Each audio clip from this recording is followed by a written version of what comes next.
Thoughtful, articulate, artist, gifted, grammatical. Circular sources brimming with rich, flammable. Food for your thoughts, plated a different animal. Rounds on me, keep tabs, we insurmountable. Swerve, hey, murder. Everybody, welcome to another What's on Your Mind. It's Tuesday. We made it to another week, and I'm really excited about the conversation that I'm going to have tonight.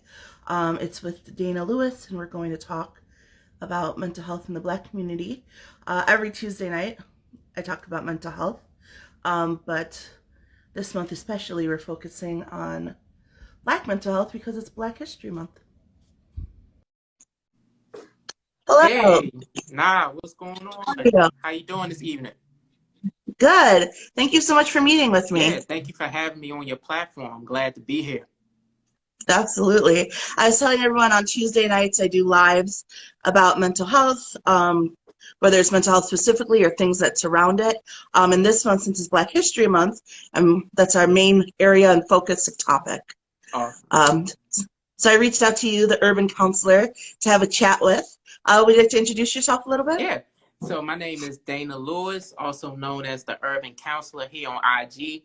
I'm a licensed certified social worker, clinical, and I co-founded a group mental health practice here in Baltimore, Maryland by the name of Whole Life Center. And I run it alongside of my wife.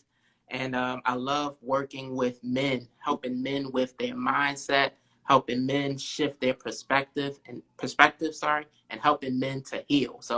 And I'm glad to be here. Absolutely. Thank you so much. And you said do you primarily work with men? Men. Or that's your main area of focus? Yep, men and couples. Couples, yep. Awesome. Well, what I wanted to talk to you, so last week I had Dr. Kojo on, and we talked a little bit about how, race impacts our mental health, whether it's with the way that they're diagnosed or just our mental health in general, dealing with it. So I wanted to just continue on with that and then talk a little bit more about now what, how can we help take care of ourselves Absolutely. When we're dealing in those situations. Absolutely. I know that we very much live in a world where everyone wants to say, we're all equal, we all have the same struggles, but we don't, There have been tests that have shown that kids who grew up in the inner city have PTSD-like symptoms, almost like people who've been to war. Do you want to speak to that a little bit? Yeah, that is so true, because I work with, the urban population. I did work with young teenagers when I first started out as a therapist. And speaking to that PTSD is so real. Being in the communities, experiencing violence, experiencing certain traumas. It's like, from what they were saying, it was like living in a war zone. So it was to the equivalent of being out in like Afghanistan somewhere for them. Like it was like PTSD, a lot of trauma, a lot of flashbacks, because they were seeing the violence, they were seeing the poverty and the destruction around them. So yeah. Yeah. And while that's not necessarily, there aren't only Black people in urban settings, it's a majority of it. So it tends to impact the population more. And I was looking at some numbers because 13% of the country identifies as Black. But of our 13%, 16% in the past year have reported that they've had some type of mental illness or been impacted by mental illness, which is a lot of people to come across. Sometimes we don't even know that that's who we're dealing with or what we're dealing with. What are some signs that people can look out for that says they're struggling a little bit more than normal? Some signs is where you can't necessarily complete daily tasks. You have a hard time focusing. You have sudden emotional shifts in your mood. So at one point you could be happy, and then the next moment you can be sad. The way that you displace your feelings onto others, your concentration, your focus, and even sometimes your mindset, how you're thinking about certain things can be skewed. So those are some signs where it could be prevalent that, hey, I might need to see a therapist. I might need to connect with someone. Yeah, and it's interesting because at a certain age, you kind of expect that behavior from teenagers. And I think that's one of the hardest parts, right, is that a certain percentage of the population starts experiencing those at the same age, or they're experiencing teenager things. So sometimes it can get blown off as being that. And then to make matters worse, especially within the Black population, we're less likely to get that help for those things. We're more likely to see juvenile centers. Right. And they report a large percentage of the population there is made up of people with those mental illness issues. Because Like, sometimes, how does that in your work? Oh, no, go ahead. oh no, that's fine. Sometimes, like what I've seen is that we think that putting kids into institutions like juvenile centers will rehabilitate them, where it really doesn't.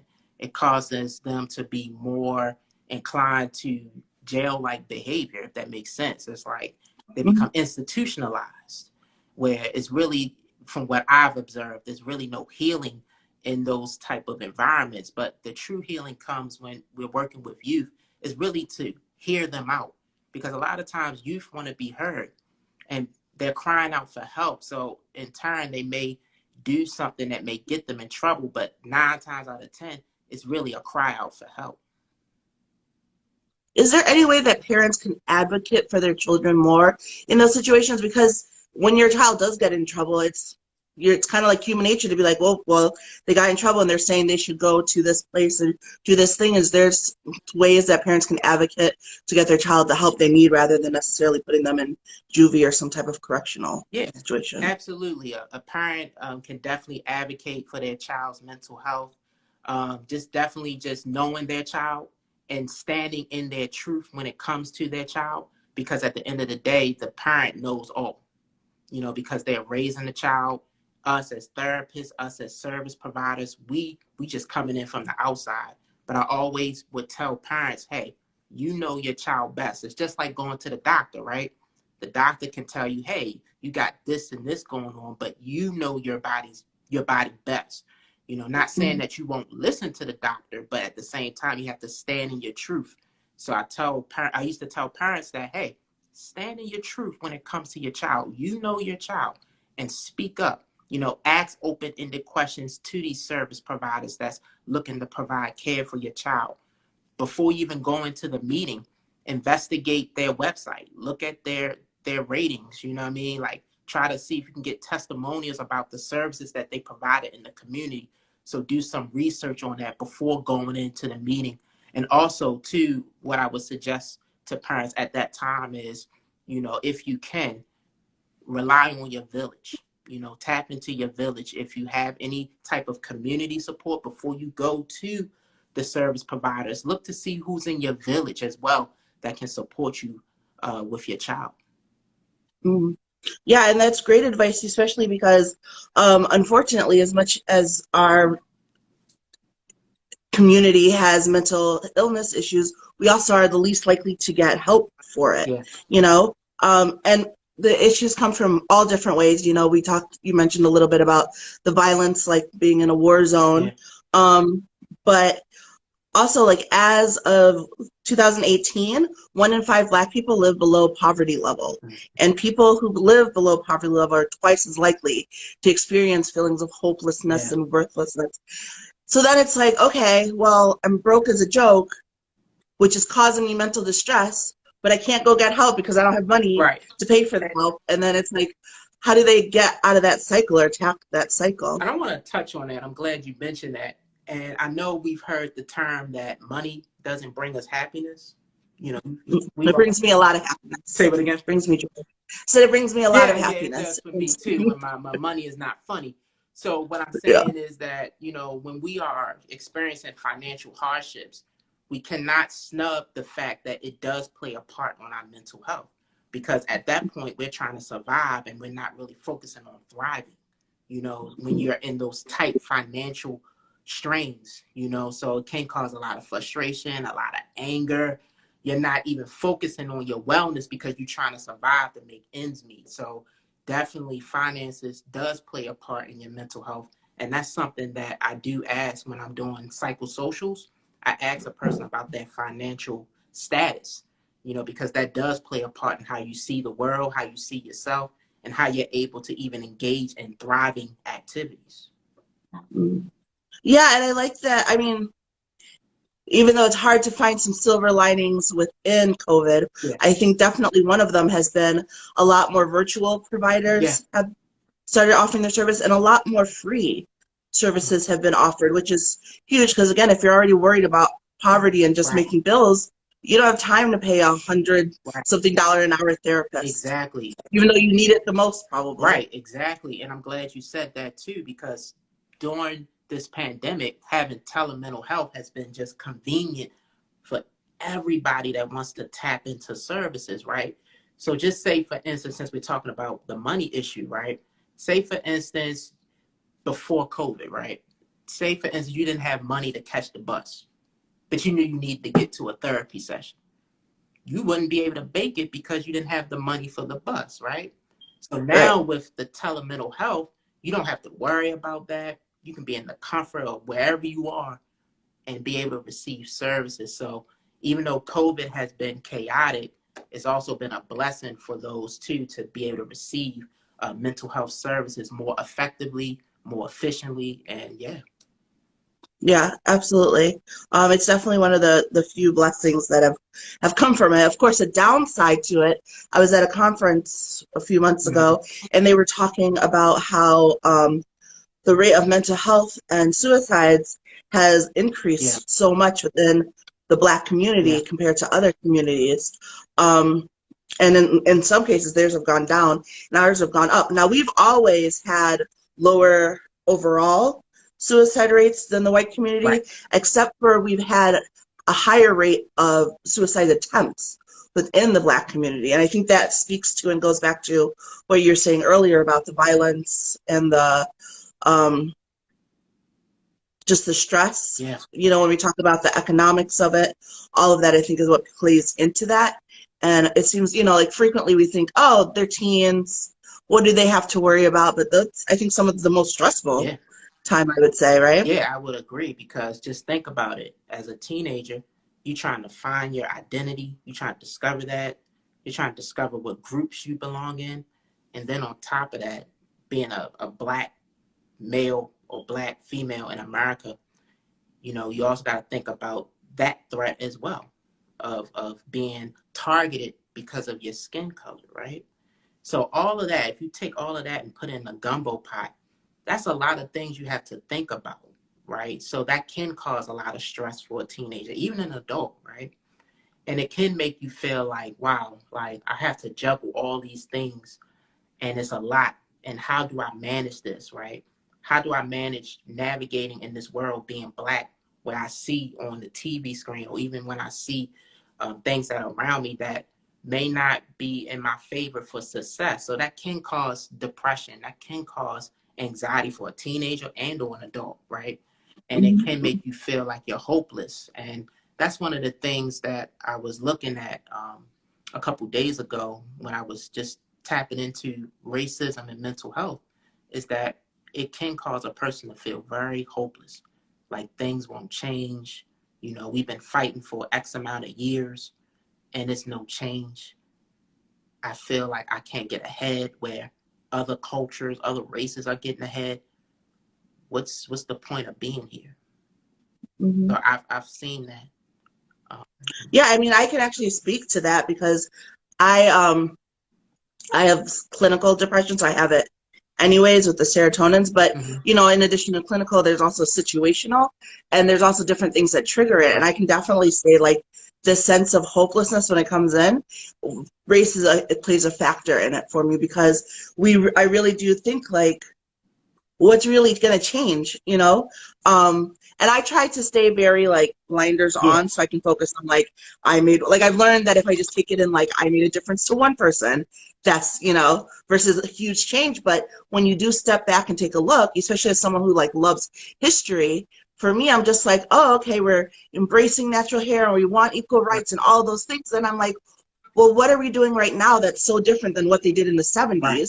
And then what stopped, like, I'm trying to, like, what stopped their momentum in the 70s that has us basically starting back where they were, it feels like, rather than being so far more advanced. Like, why are we not getting this advancement if we've kind of done this wave before? No, exactly. So that triggers the anxiety and the depression. Exactly. And when you're talking about combating racism, it's definitely not an overnight process. You know, this is something that is going to be open and continuous, you know, and I believe that as we keep as you said, the blinders on to really tackling racism with love and not hate, I believe we can make some advancements, right? Because I believe that if we tackle racism with hate and they giving us hate, it's going to cancel things out, right?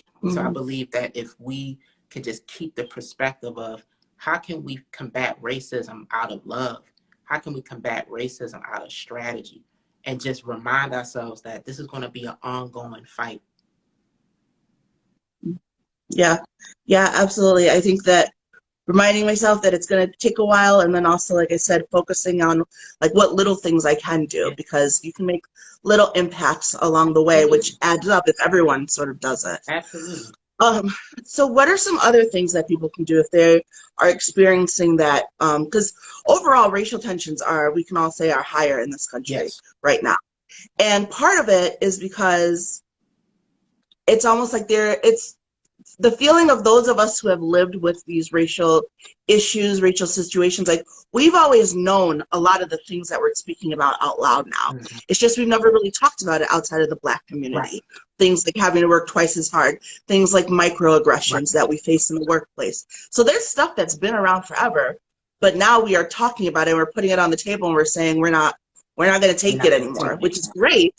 But the people on the other side of it are like, whoa, we didn't cause this. We didn't do this. Why are you making beef? Because they want to keep things, copacetic. Right. So then then you're in a place of like, just everyone's it just feels tense all the time. And like we're walking on eggshells. I think it's necessary. I don't think you get healing until you clean out all of the Absolutely. grime. And we're in the grime cleaning stage right now. Right. So it's necessary, but it's hard. So like, what are some ways we can work on making sure we keep ourselves protected and our mental state healthy while we do that? Absolutely. So some ways that we can keep ourselves protected as we are combating racism is to definitely find safe places to vent. Find safe places to vent, whether it's with a friend, whether it's someone that you trust or dearly love, someone that really can support you. Have a place to vent, because, when you're dealing with racism, especially being African American, it can be a lot. It's a lot of feelings involved with that. Anger, frustration, shame, things like that. So if we find a safe place to vent and get those frustrations out, that can be healing as well. Another thing too is to acknowledge your feelings, right? And place a name to those feelings that you're feeling when it comes to racism. Like I said before, racism can make us have a whirlwind of feelings, a whirlwind of emotions, right? So if we take the time to acknowledge those feelings and then name those feelings, it gives us a sense of empowerment and a sense of being able to constructively go through the healing process of the things that we have encountered when it comes to racism. Another thing too, to protect our mental health, as we are in this day and time where it's racially charged, is to get into a support group. Get into a support group of like-minded individuals, right? That feel the same way that you feel. Because when we're talking about racism, one thing that racism tries to do is make you feel like you don't have a voice. It makes you feel like you don't have any self-worth.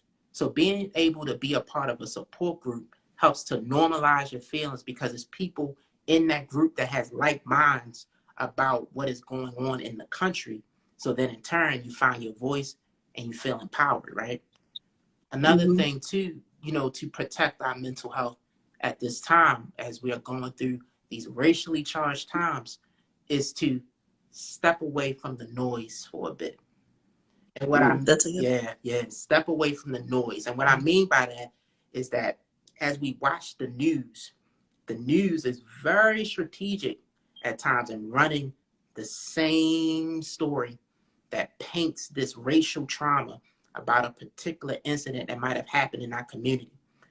They run it back to back to back to back. And then, of course, here on the social media platforms, we're reading this article, we're hearing this perspective, we're hearing this thought process. And sometimes it can be a lot.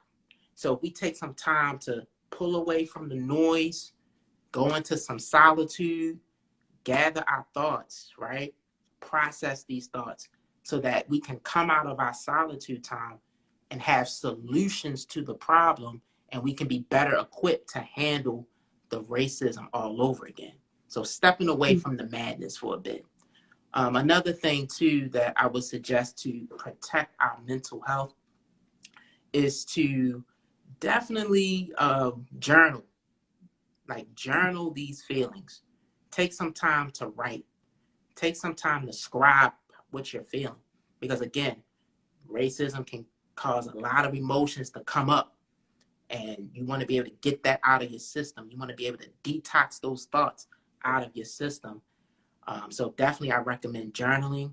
And something else too that I recommend is, if you are deeply impacted by the effects of racial trauma to the point where it's impacting your daily life and you just can't seem to navigate it on your own, then definitely connecting with someone like myself, a therapist, right? Someone that you can get strategies from, you can get different tools to navigate those feelings, those emotions. And also it's a safe place for you as well to vent, and you're able to gain some new perspectives so that you can gain more clarity around how to handle the racial trauma.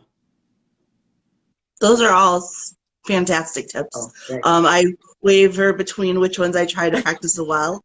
The stepping away one is huge, especially if you're on social media a lot. I've found that because you see stuff in your face so much, it tends to be very consuming. Like, you feel like this is those, and it doesn't even have to be something like as serious as like a racial thing. It could be something like, let's use our man Kanye posting all over the place over the weekend. Well, when you're online, it's like everybody's talking about it. You're like, oh my gosh, it's this huge thing. And then you talk to a person who has a life, who's not living on Instagram, and they're like, what are you talking about? And you have to like pause and remember, like, oh, it's not the world, it's like this little subset group. So like, which is fine when it's something, you know, small and silly, but like when it feels like that on bigger or more serious issues, it can feel really daunting, and taking that time away to get that literal fresh breath of fresh air away from social media. Absolutely. Huge. Absolutely. And just to add to that transparent moment, I remember when I saw the news about George Floyd, right? I remember vividly. It was like an afternoon for me. I saw it on CNN.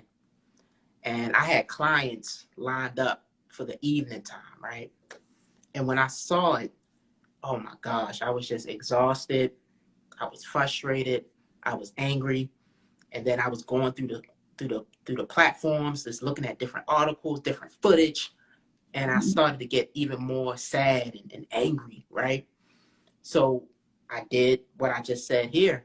I had to remove myself for a bit to process. So I ended up canceling my clients for the rest of the evening that day, so I could just gather my thoughts, because I knew I wasn't in a good space to serve moving forward that day. So I had to remove myself from the noise for a bit. And in that time, I was able to gain clarity. I was able to process those feelings. I was able to get some of those things out of my system, so that when it was time for me to have a conversation with those around me or my clients, I was able to speak clearly to the situation and not from a place of frustration, because I was frustrated. I don't know about you, but I was totally frustrated. Like, here we go again. Yeah, it was dark days. And that's the other thing too, right? Where, you know, your advice about getting a support system or places to vent, because it was dark days for me, but all of my other, you know, very Caucasian coworkers were like, oh, the riots, that's so rough. And I'm like, I'm like going to scream inside about everything. Like, you know, so you don't always have that in like your place of work. And if your boss, you know, might not be aware of it, sensitive to it, like it's good to have that support outside of, you know, work or other places. So just a question, right? I heard you say that at the time you were working with Caucasian coworkers, right? How was that for you to navigate that at that time? Well, thankfully we were home at that time, so it made it a little easier. We weren't in the office.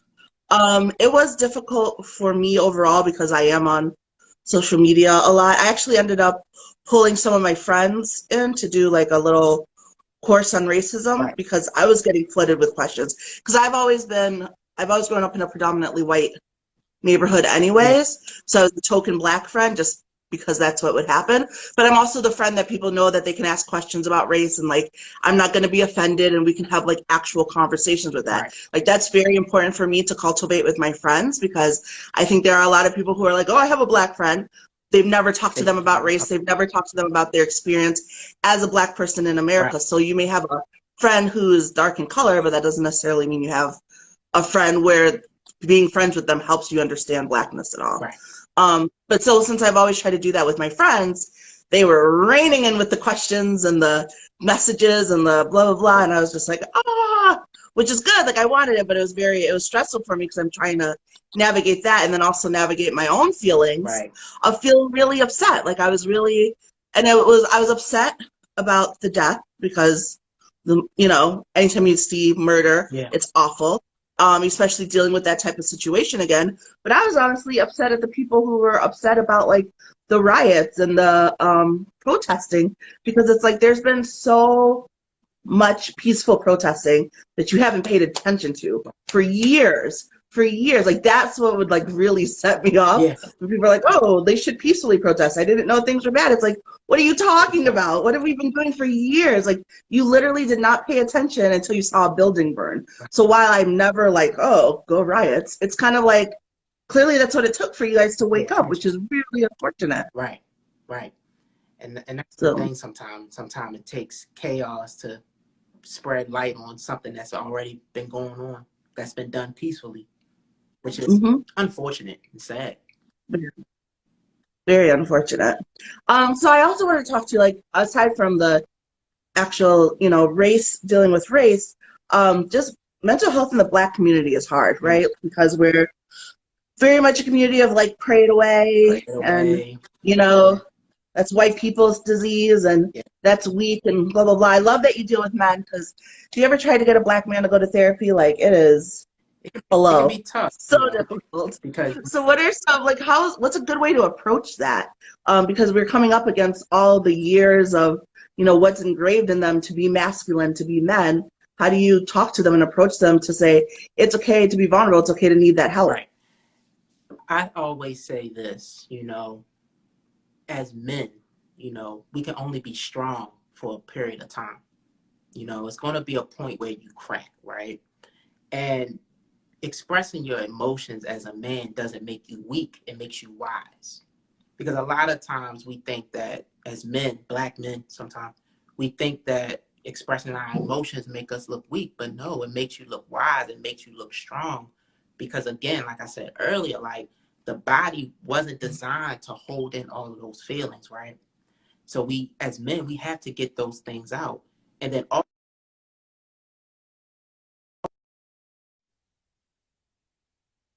Oh, you talking to them froze a about little. understanding about how what you learned about being a man was false truths. Because a man is supposed to cry. A man is supposed to have feelings. A man can be anxious, can be depressed, but still walk as a man. That doesn't make you less of a man. So just having those conversations and really getting the understanding about their upbringing, their rearing, because a lot of times too, what I've seen is that whoever the father was in their life, or the parent or the mom, sorry, how they was raised and the truths that they was taught, the false truths that they was taught, they passed it down to their sons. So being able to identify that and to let them know that it's okay, brother, to cry. Crying brings healing to the soul. When you release those tears, you are releasing healing into the atmosphere, and being able just to talk to them and let them know that it's okay to express yourself to another brother, another man. It doesn't make you look like a sucker. It doesn't make you look less than. It makes you look powerful because, expressing yourself, allows you to really walk into your identity as a man. It's when we are closed mouthed that, we suppress a lot of those feelings. And then in turn, what happens is when we suppress those feelings, it doesn't allow us to see ourselves clearly because those feelings are keeping us from accelerating into the next level in our identity as men. So I tell people, get it out. I tell men, sorry, get it out. Express yourself, you know, be vulnerable. You know, vulnerability is healing. Being transparent with yourself and with others is healing. And it's very important too to let people know, certain people in your life know where you're at, where you stand. Because at the same time, man, like we all need support. No man, no woman neither was meant to do life alone. We all need somebody. It's only a certain amount of things you can do on your own. It's only so much you can carry on your back. It's going to be a point where you break. So it's very important that, you know, you understand that you wasn't designed to be alone. It's you go further with support. You go further in life when you have a team around you, a team of people that are invested in you, committed to you, and really want to see you win as a man. So those are some of like the conversations I be having and really weaving through those mindsets. And it's a process because you got to think it's been years and years and years of this type of thinking that's been transmitted from those around them or those in the community, even media images. Because when I think about it, like back in the day, like early hip hop, early 90s hip hop, like we just look at that. Men wasn't like how they were promoting the rappers at the time. Like men wasn't supposed to really show their feelings, you know? Right. It was supposed to be like super hardcore, doom. You know, Mm-hmm. you had few guys sharing their emotions, but not everyone. So it was even put out there for at that time through the music that, you know, keep it tight. Don't show no face, or you'll get called out. And you know, just thinking about that, even now, it has caused a lot of men to slip into depression, suicide, not clear about their identity, blowing up on people that they don't need to blow up on because they holding on to those false truths. So when we get in therapy, I look to have those life-changing conversations with men to help them walk into their purpose and identity. Yeah, and I think that that's awesome because there isn't really a time where we focus on men's mental health or emotions. Even when we're teenagers, we focus on girls being emotional and boys being sexual. We never really give each other the same respect, vice versa, like dealing with the sexuality as much on the girl end, dealing with the emotions as much on the boy end. So we're just all a mess trying to figure it out, you know, together. So I love that things more and more are moving towards letting people know that it's okay to be open and that it's okay to be expressive and it's okay to get help. The older generation thinks we're weak, but that's okay. I feel we're healing. No, we're healing. We are a healing. Our generation, we are a healing generation, right? And I look at our generation as cycle breakers. We the cycle breakers, right? We understand that some of the things that we were exposed to, some of the habits that were in our families, even some of the emotional reactions that we were exposed to in our families, we have a deep inner knowing that we don't want to move in that way like our families did in the past when it came to showing up in that way. And we want to take time to explore, gain some new information so that we can heal. Yeah. So that we can heal. And we really do want to break these cycles. And I've been coming across men that really are committed to breaking the cycle. And they're really starting to understand that, no, I can't live like how my dad lived, walking in the house and not expressing themselves, because it's causing myself harm and my family harm. And myself harm. Yeah, everything that's connected to me is causing harm. So I believe that we are a generation, not a weak generation, but a generation that's looking to break cycles. Yeah, and I love that about us. Yeah. Sassy and Soldier said, no, we don't think that. Not sure what that's in reference to. You can expand if you'd like. But yeah, overall, I do think that as well. We're breaking cycles, which I love for us. And I think that these types of conversations are important year round. I have them year round, but just anytime I think we need more talking about mental health, because as much as it feels like, oh, we're finally starting to like break the stigma, you'll talk to someone 2 seconds later. That reminds you the stigma is still there. There's still so much work to be done, to let people know that mental health is something we all have to worry about. Like you said, everyone has a physical health, everyone also has a mental health. And I think that, Oh, I see the oh, she's comment. talking about when you said older generations think we're weak. Oh, she's saying that they don't think we're weak. Oh, good, thank you.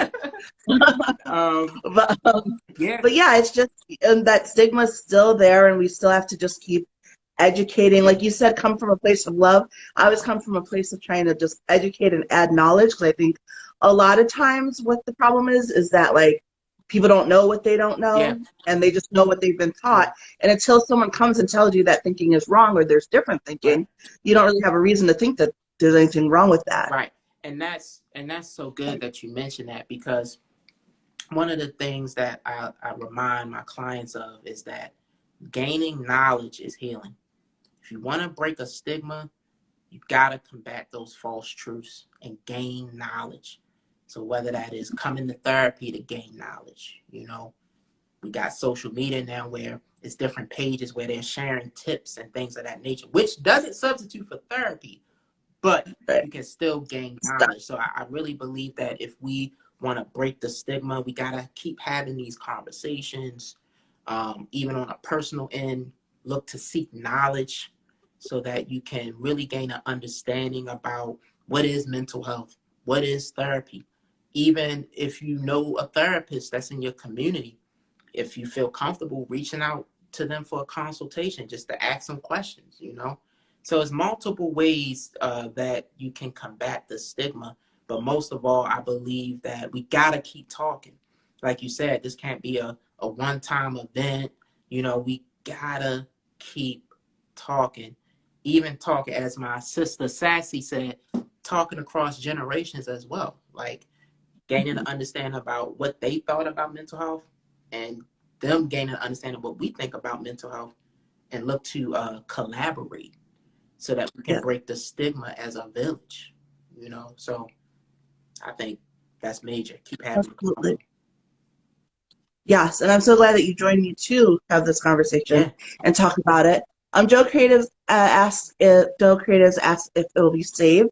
Yes, I save all of my lives on my page, and you can even filter it by the different series I have. So, what's on your mind is all mental health stuff. Like I said, I had a part one last week with Dr. Kojo about Black mental health yeah, and how race impacts our mental health and how race impacts our mental health yeah, diagnosis when we go, and how like Black men are misdiagnosed for schizophrenia. yeah, So that was a really great live. yeah. If you missed it, I would definitely Yeah, suggest that checking was a that good out. talk. Oh, thank you. And then we've just had a great talk about, ways to sort of get around and find some self-care through dealing with our mental issues and illnesses and just mental health in Yeah, general. And then next week, I'll be talking Black love, relationships, and all of that for the Black community next Tuesday right. with Dr. Latoya. So, Black love. um, That's so popular, man. We on the black love. yeah, we're owning it. I love it.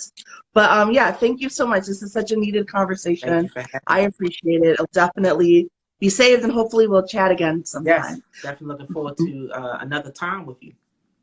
Absolutely. And you mentioned, pages that have tips and tricks, and your page is definitely one of those. Thank you. So, do you want to tell people where they can find you? Yeah, you can find me at Whole Life Baltimore. That's my group mental health practice that I run alongside my wife. And you can follow me here at urban_counselor. Tap in with me, get some good information. And yeah, I'm looking forward to hearing from you guys. But I'm glad that we had this conversation tonight. It was definitely needed. And I just want to say something to the people that don't give up on your healing. Keep striving for your healing. Even if you may not be sure about how to do it, do the research, do the knowledge, gain insight. And if you feel like you need to take a next step in getting some clarity, some healing, don't be afraid to take that next step. Step out on faith, and just know that when you do make that decision, it's going to be a game changer. It's going to be a life changing moment when you decide to get the help that you need. So I just wanted to share that with my. No, I love that. Thank you. And thank you everyone who watched. And I see your nice comments. Thank you so much. I'm glad you enjoyed the talk. Yes. All right. Thanks. Have a good night, You everyone. too. Be safe.